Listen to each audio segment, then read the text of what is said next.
the talar head and this. This is how you correct the plantaris in an atypical club foot. You can also use your third finger by holding the heel and pulling it down. So you can use like a 6-finger approach where you push the metatarsal, talus, talus, and then use this to bring the heel down in an atypical club foot. Okay? So these are the few hand holds that you all should know, and that's how we should be casting. Yes, because you have to bring that heel down. So if you don't bring that heel down, it's going to land up with a very squashed heel behind. So you can hold the heel there because now we have got a different pathoanatomy altogether. Yeah. Anyone wants to do the casting? Maybe we can demonstrate one casting, and if you all want to practice, you all can practice. So one, if you just demo, then we can. Okay. We have some water here. Yeah. So you have seen that we have how we have cut our plaster already. Yeah. That the plaster is such that we have taken one 4-inch roll, and we have made 4 pieces out of it. So 1 inch is enough, one 4-inch roll is enough for a child who's less than 6 months of age, because we don't want 4-inch plaster. You cannot use 4-inch plaster on a 2-inch foot. The standard orthopedic practice, you know, that we need to have a plaster that fits along the foot. So we cut our soft rolls and our plaster. So in width, we cut it into 2 inches, and in length also we cut it in half. So that from each 4-inch plaster, we get 4 rolls. Because if you only have 2 rolls, then you have a lot of plaster and you don't know what to do with it. We don't want a bulky plaster. It has to be a well-fitting plaster, and that's very important. Yeah. So when we do this casting, it's important where everyone is, whose role is what. Because as we said, there are 2 people required to cast. You can't do it with a single person. You need 2 people to cast. So the best way is lying is like this, where I always work on the edge of the table. So remember, there's a child who's above it. It's not just a leg. So you have working on the edge of the table. So it's a right foot, you work on the right side of the table. It's a left-sided foot, you work on the left side of the table. The child is lying up there with the parents.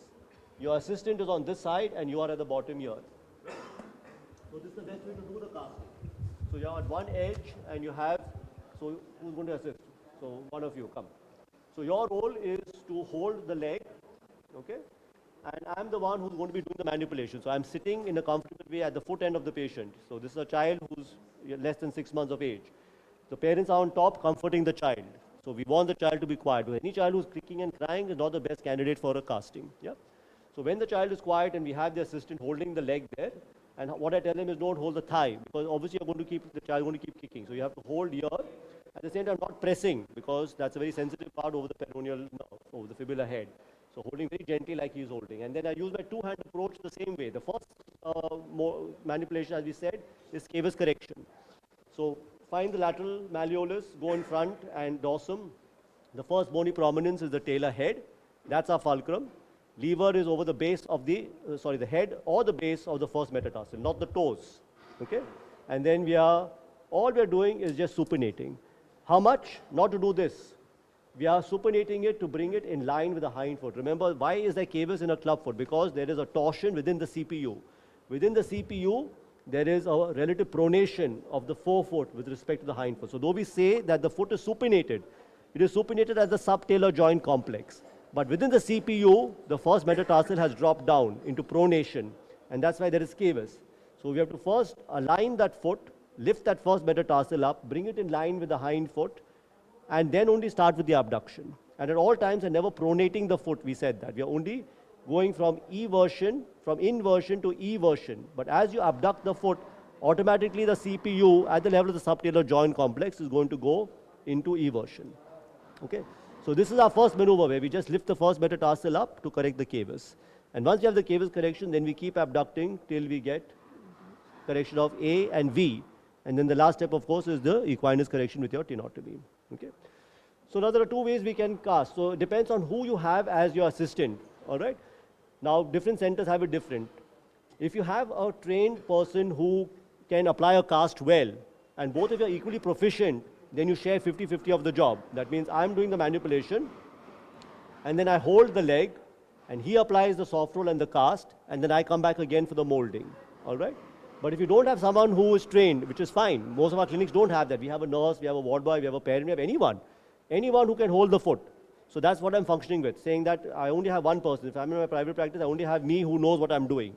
So then I'm doing 90% of the job, the other person is doing 10%. So we should know how we are. If we are working in a fellowship, we have 3 trained fellows there, then you can share the job 50-50.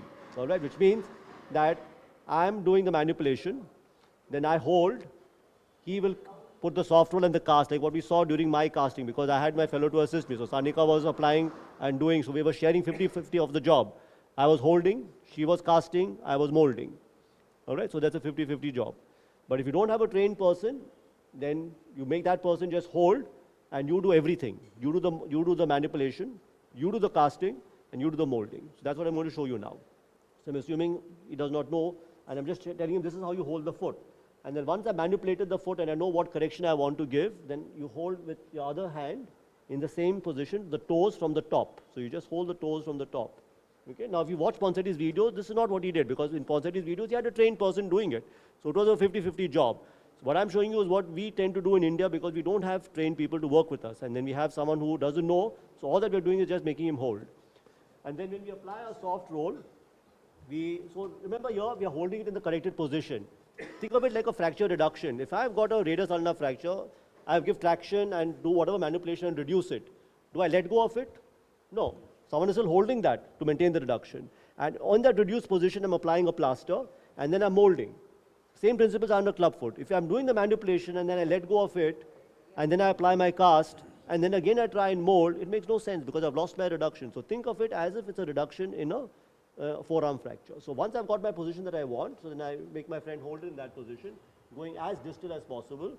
And then I roll my soft roll starting from lateral to medial, dorsal to plantar. No, nothing described by Ponsetti. These are all little nuances that people come up with. There's no evidence in any of this. But it's just that I feel by doing this, we are giving a bit of an abduction tug. If you roll it the other way, you're in fact rolling into the deformity. You're rolling away from the deformity. So these small little steps, the first few turns are over his fingers. Okay, and can you see what I'm doing with my soft roll? I'm lifting it up. Are you feeling pressure on your fingers? Yes. Okay. So this is the only time maybe take 2 turns over the distal part. And then we go proximal, rolling by only half a turn. Okay. The enemy of a good plaster and clubfoot is too much padding. With the soft roll, you can go all the way up. So you don't have to worry about just giving the below knee part. So with this, I go all the way up. And again at the top is only where I take 2 turns more. So at the bottom and at the top are the only 2 places where we take 2 turns. Otherwise everywhere it's a single turn overlapping by half. Then I have my plaster, unroll it, warm water if possible so that you have less setting time, squeeze so that you don't have too much of water in it. And then again the same way, start from lateral to medial, dorsal to plantar, again going right over his fingers. Again 2 turns, see what I'm doing with the plaster, we're lifting it off, we're feeling pressure on his fingers and you're rolling it, overlapping by half all the time. And again we keep working, we don't concentrate any one place, we keep going from distal to proximal. Once we reach the top, we come back again down from proximal to distal. So it's a constant rolling of that plaster, and you see it's a 2-hand approach so that there are no folds in that plaster at all. Okay. Once that is done, I'm not taking it in my hands right away because we know that we want the plaster to start setting. It has to change color from being shiny to a bit dull. Then I know it's setting. So I use that time to smoothen the plaster down because we don't want plaster to be in layers. We're not making a cake. We're trying to get the plaster layers to bond with each other. Yeah? So that's what I'm doing while the plaster is still setting.